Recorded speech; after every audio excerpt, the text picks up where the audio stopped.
Dalam nama Yesus Kristus, haleluya, katakan bersama-sama. Amin. Kasih tepuk tangan yang meriah buat Tuhan Yesus. Silakan duduk Bapak Ibu Saudaraku yang kekasih, puji nama Tuhan. Shalom. Semangat sore. Masih semangat? Haleluya. Baik Bapak Ibu Saudaraku yang kekasih, sore hari ini kita akan kembali bersama-sama mendengarkan suara kebenaran firman Allah. Oleh karena itu persiapkan hatimu, persiapkan hidupmu, persiapkan bejanahmu untuk engkau diisi dengan kebenaran firman Tuhan. Bapak Ibu Saudara, sebagaimana dalam 1 bulan ini adalah kita berbicara tentang pemulihan, yaitu pemulihan terhadap keluarga. Pemulihan terhadap keluarga, pemulihan terhadap suami istri, pemulihan terhadap anak dan orang tua, pemulihan antara pemimpin dengan bawahan, pemulihan antara jemaat dengan jemaat, pemulihan antara gembala dengan jemaat, semuanya dipulihkan. Pemulihan antara engkau dan bosmu di kantor, pemulihan terhadap teman sahabat, pemulihan terhadap adik-adikmu dan kakakmu atau abangmu. Biarlah kita semuanya mengalami pemulihan di dalam kebenaran firman Allah. Karena Bapak Ibu Saudaraku yang kekasih, ketika engkau dan aku membenci saudaramu, maka kata Alkitab engkau tidak layak dalam kerajaan surga. Bayangkan Anda ketika membenci saudaramu, baik itu kakakmu, baik itu adikmu, baik siapapun itu, engkau tidak layak di hadapan Tuhan. Dan Alkitab mencatat juga apabila ada sesuatu yang mengganjal di hatimu, belum beres tapi engkau datang membawa persembahan ke rumah Tuhan, maka Alkitab mencatat terlebih dahululah, pulanglah terlebih dahulu, selesaikanlah masalahmu itu, selesaikanlah konflikmu itu, selesaikanlah troublemu itu, baru engkau datang kepada Tuhan membawa korban syukurmu kepada Bapa. Oleh karena itu Bapak Ibu, betapa pentingnya sebuah pemulihan terjadi atas Anda dan saya. Bapak Ibu Saudaraku, yang namanya pergesekan itu, keperbedaan paham itu adalah sebuah lika-liku, itu adalah sebuah seni di dalam sebuah perjalanan kita. Tanpa adanya gesekan itu, Saudaraku, Anda tidak akan pernah bisa matang, Anda tidak akan pernah bisa dewasa, Anda tidak akan pernah bisa bagaimana Anda dibentuk menjadi pribadi yang hebat. Makanya Tuhan izinkan ada gesekan-gesekan. Makanya Tuhan izinkan ada yang namanya Bapak Ibu. Mungkin Anda tidak dihargai. Mungkin Anda tidak dihormati. Mungkin pendapatmu tidak diterima. Mungkin juga engkau tidak sepikir dengan orang-orang di sekitarmu. Maka dengar baik-baik. Semua dan segala sesuatu yang terjadi, Tuhan punya maksud besar atas kehidupan Anda dan saya. Dan ketika itu terjadi Bapak Ibu Saudaraku, kiranya hubunganmu dengan temanmu, kiranya hubunganmu dengan papa dan mamamu, kiranya hubunganmu antara suami dan istri, kiranya hubunganmu antara sesama jemaat, kiranya hubunganmu dengan gembala, semuanya tetap harmonis. Tidak ada menyimpan dendam, tidak ada menyimpan sakit hati, tidak ada menyimpan kekesalan, tidak ada menyimpan dusta, dan tidak ada menyimpan kepahitan. Tetapi Tuhan temukan setiap hari perjalananmu, ditemukan dalam hatimu adalah hati yang indah, hati yang lembut, hati yang dimana Bapak Ibu diisi dengan selalu kebenaran firman Allah. Sehingga ketika datang orang-orang yang tidak sepadan denganmu, ketika datang orang-orang yang akan melukai perasaanmu, engkau tetap mampu tersenyum, dan kapasitasmu dan kualitasmu melayani tetap selalu engkau beri yang terbaik. Berapa banyak Bapak Ibu Saudaraku orang ketika sudah terjadi gesekan, ketika pendapatnya tidak diterima, ketika mungkin tidak dihargai, atau mungkin Bapak Ibu Saudaraku Anda tidak lagi diperhatikan, kualitas pelayanannya turun. Nih perhatikan baik-baik ya. Kalau Anda dan saya ketika kualitas pelayananmu sudah mulai turun, semangatmu sudah mulai turun, sudah mulai lemah, mulai engkau hitung-hitungan dalam pelayanan, sebenarnya engkau sedang mengalami masalah yang sangat luar biasa. Dan ketika engkau biarkan terus itu berlarut-larut dalam hidupmu, maka jangan salahkan Tuhan dalam kehidupanmu. Oleh karena itu Bapak Ibu Saudara, apapun yang terjadi dalam perjalananmu, tetaplah berikan yang terbaik dalam pelayanan yang Tuhan percayakan kepadamu.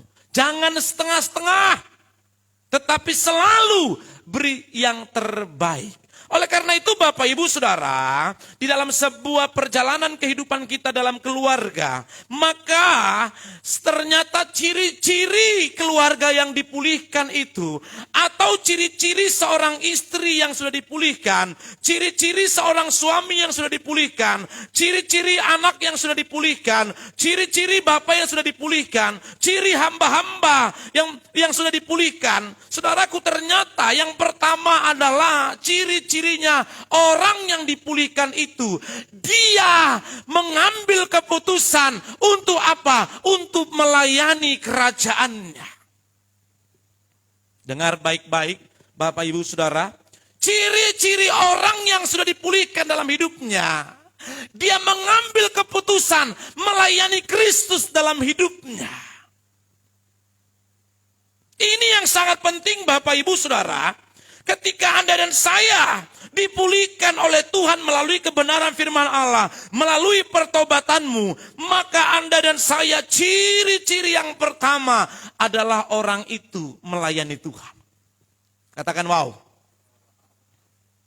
Jadi kalau Anda dan saya 1 tahun menjadi jemaat, 2 tahun menjadi jemaat, 3 tahun menjadi jemaat, jemaat terus. Nggak naik level, nggak naik kelas. Padahal sebenarnya dalam dirimu ada talenta-talenta yang Tuhan kasih kepadamu. Dalam dirimu ada karunia-karunia yang Tuhan kasih kepadamu. Tapi sayang, engkau tidak membagikan talenta itu. Tidak memberikan karunia itu yang Tuhan percayakan kepadamu. Untuk apa? Melayani kerajaannya. Sudahlah Pak Pendeta, jadi jemaat biasa sajalah. Nanti saya ini orang sibuk. Dengar baik-baik. Selama engkau terus berjuang mengejar berkat itu, dan engkau tidak memprioritaskan Tuhan, dengar, engkau akan kehilangan segalanya. Berapa banyak orang kesaksian yang sedengar, berapa banyak kejadian-kejadian Bapak Ibu Saudaraku, orang itu gila mencari uang, bahkan meninggalkan pelayanan, bahkan meninggalkan persekutuan, tidak lagi ibadah FC, tidak lagi ibadah raya, bahkan tidak lagi ada firman Tuhan, tidak lagi penyembahan dalam dirinya. Dia terus kejar cuan, dia terus kejar Bapak Ibu target dalam hidupnya. Bagus nak? Bagus. Tapi sayang, ketika engkau terus mengejar uang itu, dengar, kau tinggalkan Tuhan dalam hidupmu. Tidak ada lagi persekutuan. Sebenarnya apa yang kau kejar? Ketika engkau mendapat, dengar baik-baik, sebenarnya engkau sedang kehilangan segalanya dalam hidup. Bisa anda sukses? Bisa. Bisa anda kaya raya? Bisa. Bisa anda menjadi orang hebat? Bisa. Tetapi sayang Bapak Ibu Saudaraku, Anda dan saya menjadi orang yang sombong. Menjadi orang yang angkuh. Ngapain melayani? Sudahlah, enggak usah pelayanan di gereja. Sudahlah, ngapain ibadah-ibadah FC. Udahlah, ngapain ada doa-doa. Sudahlah, lihat saya. Nih, saya tanpa ibadah pun, tanpa baca firman Tuhan, tanpa ada doa pribadi, lihat saya. Saya kaya kok. Saya diberkati. Dengar, kau memang boleh kaya. Karena orang di luar sana yang tidak percaya Yesus pun bisakah? Bisa kaya. Tapi engkau yang sudah tahu firman, engkau yang sudah pernah mengecap kebaikan Tuhan, sayang kelakuanmu, hidupmu hanya mengejar sesuatu yang kelihatannya Bapak Ibu itu adalah kekal. Tapi saya mau katakan itu semuanya semu. Karena ketika engkau menutup mata, apa yang kau kejar tidak akan pernah kau genggam. Semuanya akan kau tinggalkan. Jadi kalau ada kesempatanmu melayani kerajaannya, ayo come on. Siapkan dirimu. Daftarkan dirimu. Berikan dirimu. Untuk apa? Melayani dia. Karena masing-masing Anda paling tidak ada 1 talenta yang Tuhan kasih kepadamu. Jangan bilang saya tidak bisa pelayanan. Siapa bilang? Ketika engkau terima Yesus, ketika engkau mengerti kebenaran, bagaimana Yesus telah memberikan hidup kepadamu, harusnya kehidupanmu ketika engkau di tempat ini sudah berjalan setengah tahun dan 1 tahun. Kau sudah melihat potensi dalam dirimu. Jangan kau SMP, siap makan pulang. Ayo, coba bilang begini, kau SMP apa enggak? Ya.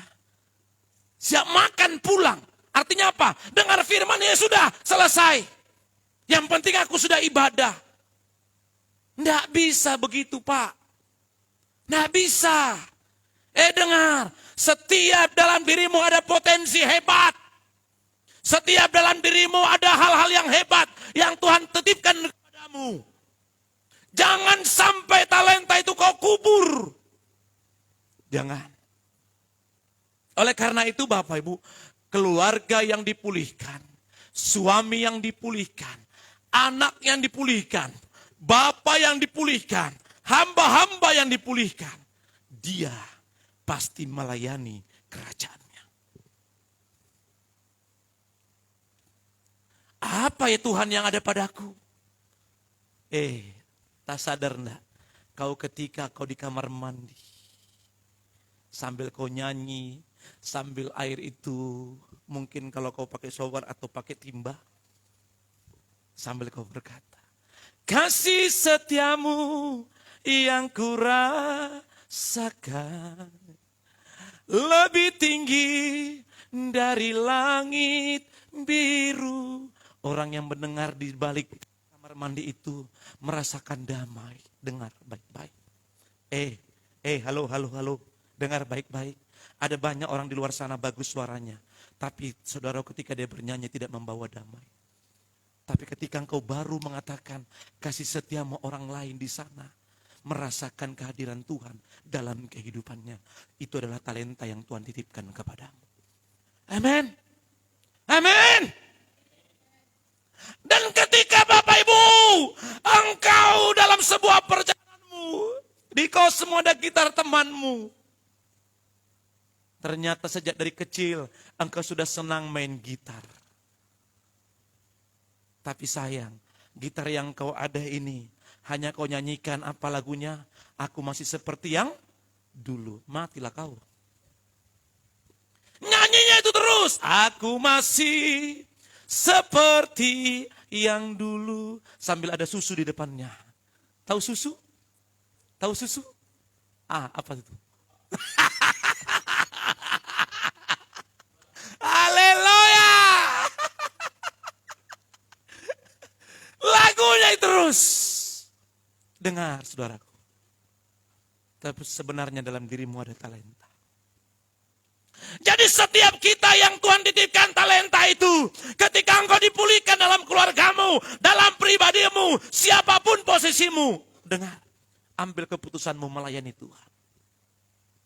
Ada orang Bapak Ibu Saudara, kalau senyum itu semuanya adem. Dia senyum. Semua orang senang melihat senyumnya. Dengar, itu kamu punya talenta. Apa? Penerima tamu. Serius. Walaupun dia sudah tua, gigi tinggal 2, duduk di jendela. Tapi kalau senyumnya Bapak Ibu, selalu orang tenang dan senang melihat dia. Itu talenta. Jangan bilang begini, aduh Pak saya tidak bisa penerima tamu. Aduh Pak, kayaknya tidak cocok saya Pak. Dengar baik-baik. Ketika senyummu, senyum Pepsodent, Ciptaden, dan Deliden. Dengar. Itu talenta yang Tuhan titipkan. Karena belum tentu si WL bisa menjadi penerima tamu di bawah sana. Belum tentu. Apalagi kalau Anda jabat tangan, Bapak Ibu Saudaraku. Ketika Anda berjabat tangan, lembut jabat tangananmu. Dan sambil kau berkata, shalom Pak, Bu, gimana kabarnya? Tuhan Yesus berkati, sambil kau senyum, lengkap sudah. Tapi Bapak Ibu penerima tamu, coba sini, kamu, sini. Penerima kamu datang di situ, saya penerima tamu. Terus, shalom. Wah, sakit tangannya. Langsung dia bilang begini naik di atas, ini yang terakhir kali saya datang ke sini. Penerima tamu itu tangannya kayak amplas. Dan tenaganya Hulk. Kasar. Tapi kalau yang baik Bapak Ibu talenta yang ada padanya, kamu datang. Shalom Pak, gimana kabarnya? Puji Tuhan, Tuhan berkati. Ayo Pak silakan. Ya. Dengar baik-baik. Kau kira itu sembarangan, itu talenta loh. Tidak sembarangan itu. Tapi kalau kau penerima tamu di bawah, sambil kau salam, kau diam aja. Shalom Pak, kata orang jemaat. Itu bukan talentamu di situ. Lebih bagus kau bilang, Pak, bukan di situ saya. Bukan di situ, tempatkan yang lain. Amin. Tapi dengar, setiap Anda punya talenta. Jadi kalau engkau merasa Yesus sudah menebusmu, kau merasa Yesus sudah mengambil peran dalam hidupmu, dengar, setiap kita yang sudah dipulihkan harus mengambil bagian dalam pelayanan kerajaannya. Jangan kau jadi SMP setiap tahun. Siap makan pulang, siap makan pulang. Dah. Ambil keputusanmu selagi engkau masih bisa, selagi engkau masih kuat, selagi masih engkau mampu, beri yang terbaik dalam pelayananmu. Kalau semua mengambil peranan Bapak Ibu, waduh itu dahsyat luar biasa. Karena orang yang sudah terima panggilan pelayanan, dia tahu apa yang dia harus perbuat. Dia akan menjaga dirinya dengan baik. Tetapi, apakah cukup kita hanya sekedar pelayanan? Oh tidak. Makanya Bapak Ibu, orang yang sudah dipulihkan, dia harus melayani. Tetapi dengar baik-baik, dari pelayanan ini ada beberapa hal yang saya bagikan. Kalau Anda sudah dipercayakan dalam sebuah pelayanan, melayanilah Anda dengan tulus. Yang pertama apa? Tulus. Banyak orang sekarang sudah mengambil pelayanan, awalnya dia tulus. Awalnya dia tulus. Tapi lama-kelamaan Bapak Ibu, ketulusan sudah tidak lagi ditemukan. Ketika mulai bergesekan dengan si A, ketika Bapak Ibu Saudaraku tidak sepadanan lagi dengan teman sahabat, ketulusan hilang dari dirinya. Makanya pelayan-pelayan kalau Anda melayani tidak tulus, dengar, kau tidak mendapat upahnya. Orang yang tulus akan mendapatkan upahnya. Dan upah itu bukan dari gembala, upah itu Bapak Ibu bukan dari gereja ini, tapi upah itu dari yang punya gereja ini siapa? Tuhan Yesus. Makanya berilah dengan ketulusan dalam melayani, tanpa ada motivasi apapun. Kau melayani bukan karena ada gembala. Kau melayani bukan karena dilihat ibu gembala. Kau melayani karena Yesus terlebih dahulu melayani dirimu. Maka layanilah Tuhan dengan tulus. Tidak ada motivasi apapun. Tidak ada kebanggaan dalam dirimu. Stop yang demikian. Kalaupun engkau mampu dengan talenta itu, katakan Tuhan, jangan sampai aku mengambil kemuliaan-Mu. Amin. Berapa banyak orang Bapak Ibu Saudaraku ketika sudah melayani dengan baik, khotbah dengan baik, WL dengan baik, musik dengan baik, baru teman-temannya di sana, wih luar biasa kamu ya, luar biasa pelayananmu. Mulai dia bangga dengan dirinya. Akhirnya apa? Kau tidak kenal saya sudah 7 tahun pelayanan. Itu kecil semua itu. Sombong. Akhirnya orang yang lama ini tidak menjadi berkat. Kenapa? Hilang ketulusan dalam dirinya. Mulai ada motivasi. Apalagi kau melayani karena ada yang kau suka cewek di sini. Waduh sudahlah. Tidak lama itu. Lihat aja. Kau melayani Bapak Ibu di sini. Kau melayani di sini karena ada yang kau suka. Dan motivasimu sudah salah. Hati-hati. Kau harus punya ketulusan.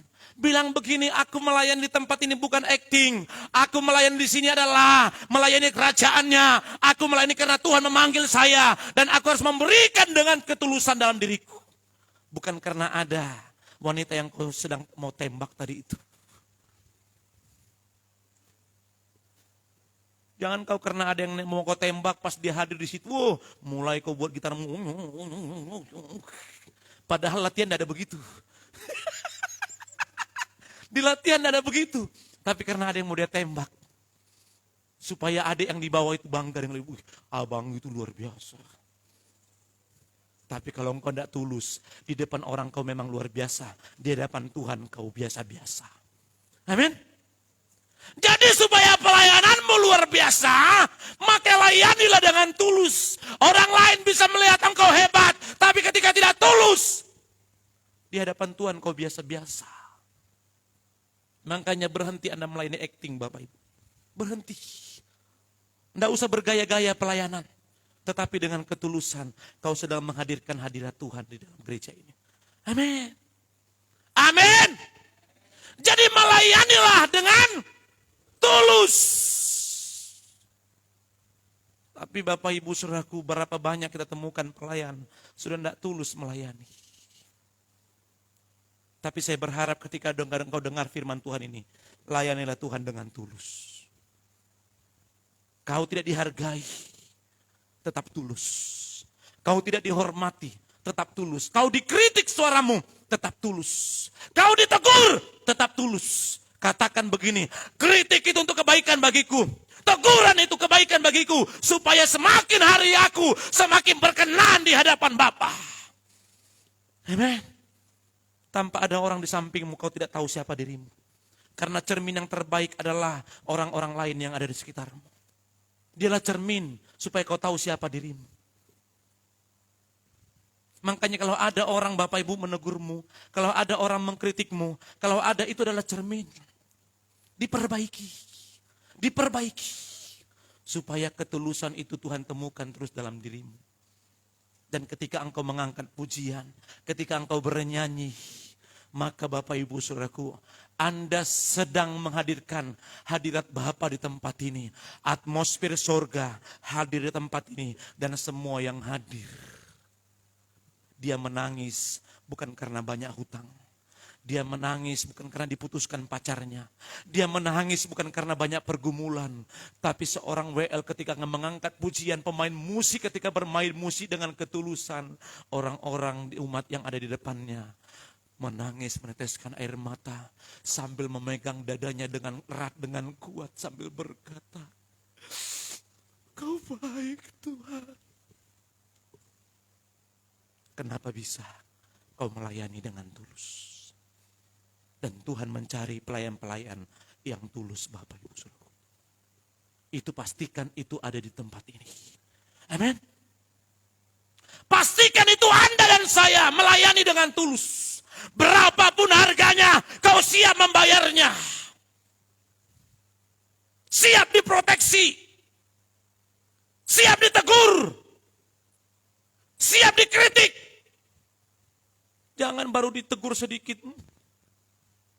Sok-sokan dia tuh, umurnya saya lebih tua dari dia. Nah ini kan sudah ribut. Jangan kau merasa tua, kau tidak siap ditegur. Dan jangan juga kau yang muda, sok-sokan juga kau. Karena kau sudah sekolah vokal, kau merasa hebat. Saya ini pemain musik lulusan dari mana? Bandung. Kau memang lulusan Bandung, tapi kau tidak tulus. Di hadapan Tuhan, kau tidak ada apa-apanya. Makanya bilang begini samping kirimu, kau jangan sombong ketika aku sudah melayani, bilang begitu. Tapi bilang juga, tapi jangan juga kau tidak melayani, bilang begitu. Amin. Tetap melayani. Jadi yang pertama Bapak Ibu Saudaraku, orang yang sudah dipulihkan dalam keluarga itu, dia yang pertama adalah dia harus melayani. Orang yang melayani itu, maka bagian dari pelayan itu adalah layanilah raja di atas segala raja. Yang pertama dengan tulus. Yang kedua, kau harus layani Tuhan dengan kudus. Jangan bermain-main dengan hidupmu. Amin. Karena ini adalah baitnya. Dengar baik-baik pelayan-pelayan maupun siapapun Anda. Dengar, layani Tuhan dengan kudus. Jaga dirimu dengan kekudusanmu. Jangan rusak pikiranmu. Jangan rusak hatimu. Jangan rusak matamu. Jangan rusak perkataanmu. Jangan rusak langkahmu sehingga engkau tersesat. Jangan. Biarkan pelayananmu pelayanan penuh dengan kekudusan. Waduh, Bapak Ibu Saudara, saya mau katakan begini. Ketika kau melayani dengan tulus, ketika kau melayani dengan kekudusan, aduh, dengar baik-baik, dengar baik-baik. Bukan hanya engkau yang dipulihkan, tapi orang-orang yang ada dalam gereja ini pun merasakan pemulihan yang luar biasa. Baru kau memainkan keyboardmu di sini. Naiklah kau. Sudah aku kasih kode. Begini. Masa tanganku yang harus begini?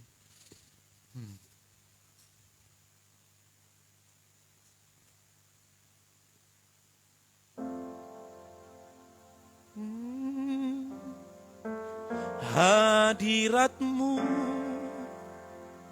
memenuhiku.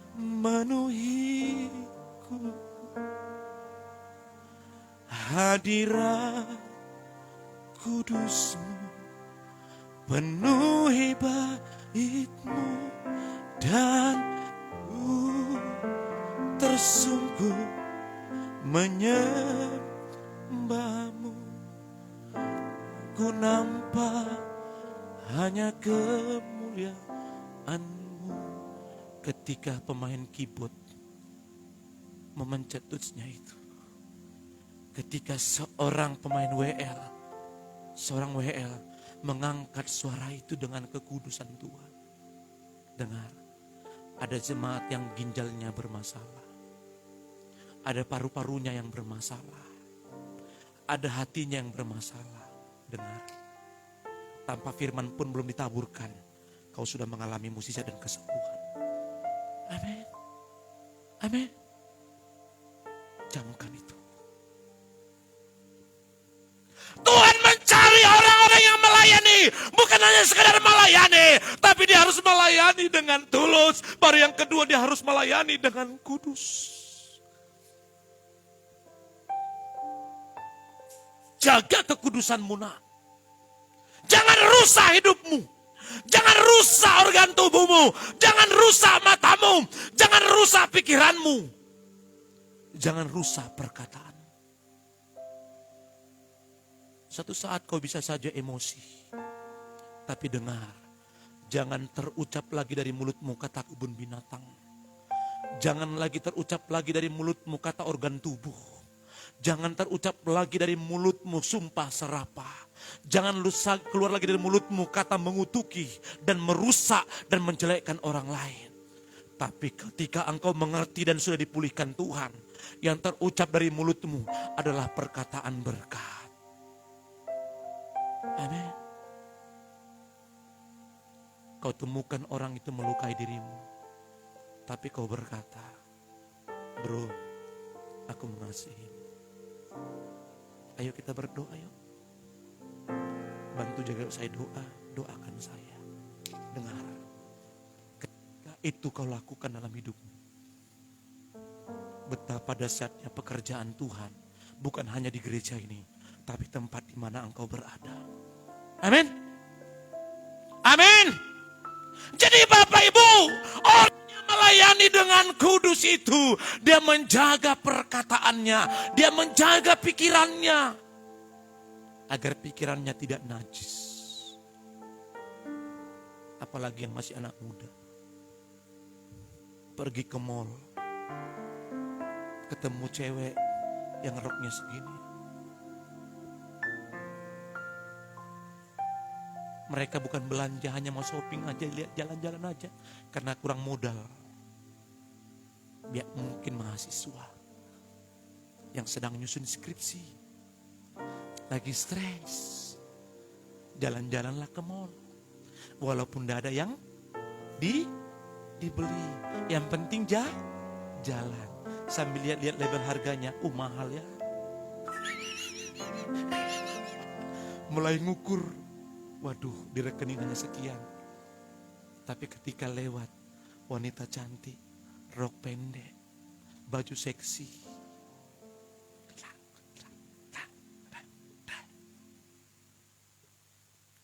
mulai bilang, roh memang penurut, tapi daging lemah. Pret.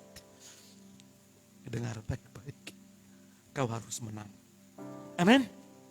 Kau harus menang. Kamu dan aku harus menang. Jangan rusak matamu, jangan rusak pikiranmu dengan hal-hal yang najis. Supaya ketika engkau naik dalam pelayanan bersama dengan tim ini, mulai pelayanan ini, bahkan engkau dari tempat parkir kau sudah datang, kau sudah merasakan hadirat Tuhan. Kenapa? Karena pelayan-pelayan menjaga kekudusannya. Amin. Amin. Jaga pikiran. Dengar ini. Selalulah Bapak Ibu Saudaraku, engkau berpikir positif terhadap orang. Bilang begini, dia pasti berubah. Suamiku pasti berubah. Anakku pasti berubah. Sahabatku itu pasti berubah. Saya yakin dengan waktunya Tuhan, temanku yang kelihatannya nakal itu pasti berubah. Tapi kalau kau sudah bilang, tidak mungkin dia bisa berubah itu. Alah, sudahlah. Memang begitulah nasibnya, memang pemabuk terus itu. Kasar memang itu. Stop. Perkatakan kata berkat bagi mereka. Dengan kekudusanmu, bukan engkau yang mengubahkan mereka, tapi Tuhan yang mengubah mereka. Amin. Bahkan dengar baik-baik. Ada dulu kesaksian dari tempat ini. Saya lupa siapa namanya. Saya lupa. Dulu berkata begini. Padahal dulu dia ngajak saya ke gereja. Tapi orang yang sengaja sekarang hilang. Jangan sampai Anda seperti itu. Amin. Kau ajak orang datang ke tempat ibadah. Tapi dengan berjalan waktu kau hilang. Bilang begini, kau jangan begitu. Amin. Kau ajak orang lain, tapi kau semakin bangkit. Kau lebih lagi dari orang yang kau ajak. Dan engkau terus menjaga hidupmu, supaya tetap dalam kekudusan. Jangan rusak hidupmu. Jangan rusak hidupmu. Tuluslah melayani. Kuduslah melayani. Kita rindu hadirat Tuhan yang kuat di tempat ini. Kita rindu ketika kita datang. Dalam pujian penyembahan itu menguatkan dirimu. Engkau mengalami pertemuan dengan Bapa. Dan pelukan Bapa engkau rasakan di tempat ini. Dan engkau merasakan pegangan tangan itu menyentuh hidupmu. Kenapa bisa? Karena ada orang-orang yang kudus dan menjaga kekudusannya dalam melayani. Yang ketiga Bapak Ibu, engkau tidak cukup pelayanan, tapi kau harus tadi melayani apa dengan? Tulus. Yang kedua kau harus melayani dengan kudus. Yang ketiga kau harus melayani dengan pengorbanan. Setiap orang yang dipanggil tidak cukup hanya sekedar pelayanan, tapi dia harus berkorban. Aku kan sudah ngambil bagian dalam pelayanan, kok aku masih berkorban lagi? Dengar baik-baik. Yesus pun berkorban buat Anda dan saya. Bahkan pengorbanannya, apa dikatakan? Memberikan nyawanya buat kita semuanya. Kalau Anda dan saya melayani hanya sekedar pelayanan, tapi tidak siap berkorban. Apa itu? Dengar baik-baik. Pengorbanan itu, sebelum kau ambil doa pelayanan di sini, paling tidak seorang pelayan, dia punya puasa di dalam setiap minggunya. Itu adalah pengorbanan. Berapa banyak di antara Anda melayani tapi tidak ada puasa? Paling tidak kau puasa 1 minggu, 2 atau 3 kali. Bukan hanya sekedar menahan rasa lapar dan haus. Tapi kau menahan rasa emosimu, menahan luka dan kepahitanmu. Engkau menjaga hari terhadap orang-orang yang tidak kau sukai. Kau harus berkorban. Supaya Tuhan temukan terus dalam dirimu. Dalam ruang hatimu. Kau adalah orang yang benar di hadapan Tuhan. Amin. Pelayan itu harus pengorbanan, Pak.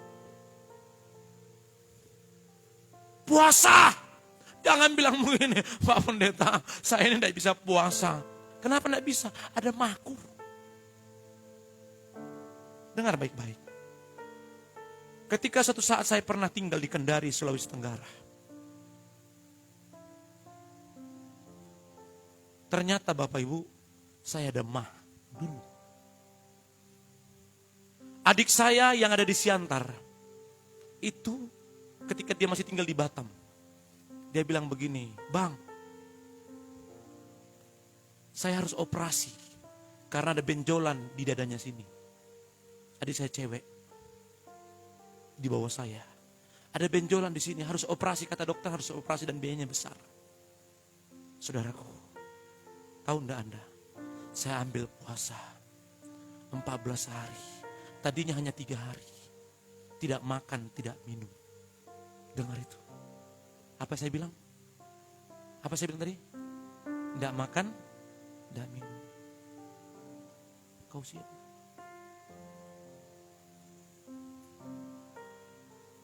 Karena ketika saya puasa 3 hari, adik saya belum sembuh. Tapi saya lanjutkan puasa 14 hari. Tidak makan. Apa saya bilang Pak Kalvin? Apa saya bilang Puji? Harga yang mahal harus saya bayar. Pengorbanan untuk orang yang saya kasih. Hari ke-12, adik saya telepon ke gereja. Karena dulu saya tidak punya HP. Dia bilang, Bang, benjolannya sudah pecah. Keluar. Itu seperti muncrat dari dada. Kayak seperti keran yang dibuka begitu deras. Keluar. Dan dengar. Hari ke-13 sudah mulai kering. Hari 14 tertutup total. Tapi sayang. Sudah sembuh dia, sayang sakit. Kelihatannya konyol enggak? Kelihatannya konyol enggak? Mah kronis. Waktu saya buka puasa, saya tidak mampu minum air hangat itu. Langsung sakit. Sakit, kayak teriris-iris.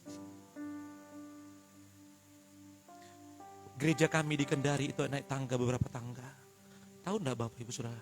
Saya harus dipapah begini. Apa namanya nih? 2 orang angkat saya. Untuk saya naik di ruang doa di gereja. Kalau tidak ada orang Bapak Ibu, maaf ya, saya naik tangga itu begini. Kayak ngesot begitu, karena saya tidak kuat lagi. Biji mata saya masuk ke dalam. Kurus, kering. Berat badan saya turun 15 kilo. Kayak krempeng, tulang, kayak tengkorak. Dulu saya kurus luar biasa. Tambah lagi kurang 15. Tengkorak hidup. Tapi dengar baik-baik. Pas saya doa. Di ruang doa itu. Saya ingat persis. Gembala saya dengan ibu gembala. Karena gereja itu di sana, di persis belakangnya. Persis belakangnya. Ibu gembala tinggal sama Pak Gembala. Mereka lagi ngomong begini. Keuangan gereja lagi minim. Karena ketika Bapak Gembala turun ke bawah, dia bilang, Charles, kamu ke dokter. Kamu bahaya itu yang begitu. Tapi ketika Bapak Ibu Saudara saya naik ke atas. Saya Gembala sama Bapak Gembala lagi ngomongin uang gereja. Lagi minim. Saya tidak mau menyusahkan mereka. Saya nangis di hadapan Tuhan. Tahu enggak? Apa yang saya lakukan? Kelihatannya konyol. Saya ambil 3 hari lagi puasa. Tidak makan dan tidak minum. Saya bilang, Tuhan, adikku sudah kusembuhkan. Aku pun Tuhan sanggup sembuhkan. harga yang mahal yang kubayar. 3 hari lagi. Saya tidak bisa lagi naik di gereja. Saya hanya di kamar Bapak Ibu Saudaraku terkapar. Dan orang bilang tidak mungkin lagi hidup Charles ini. Tapi dengar baik-baik. 3 hari itu saya bilang sama Tuhan, Tuhan kalau mau kau ambil, ambillah. Tapi kalau mau kau berikan aku hidup, sembuhkanlah maku yang kronis ini. Dengar, ketika dokter cek, semuanya bersih, semuanya pulih. Karena ada harga yang mahal yang harus dibayar. Amin. Amin. Melayani itu pengorbanan, Pak. Tidak cukup hanya melayani. Dengar itu. Kau harus bayar harga yang mahal dalam sebuah pelayanan. Supaya setiap orang menikmati hadirat Tuhan. Supaya setiap orang juga mengalami kesembuhan. Bukan hanya adik saya disembuhkan, saya pun disembuhkan. Bukan hanya engkau yang diberkati, biarkan orang lain pun mengalami janji dalam setiap kehidupanmu. Amin. Oleh karena itu, jangan sekedar engkau melayani, tapi biarkan engkau melayani dengan tulus, melayani dengan kudus, melayani dengan pengorbanan. Persiapkan dirimu untuk dipakai Tuhan lebih dahsyat. Tuhan memberkatimu. Sama-sama bangkit berdiri. Hadirat-Mu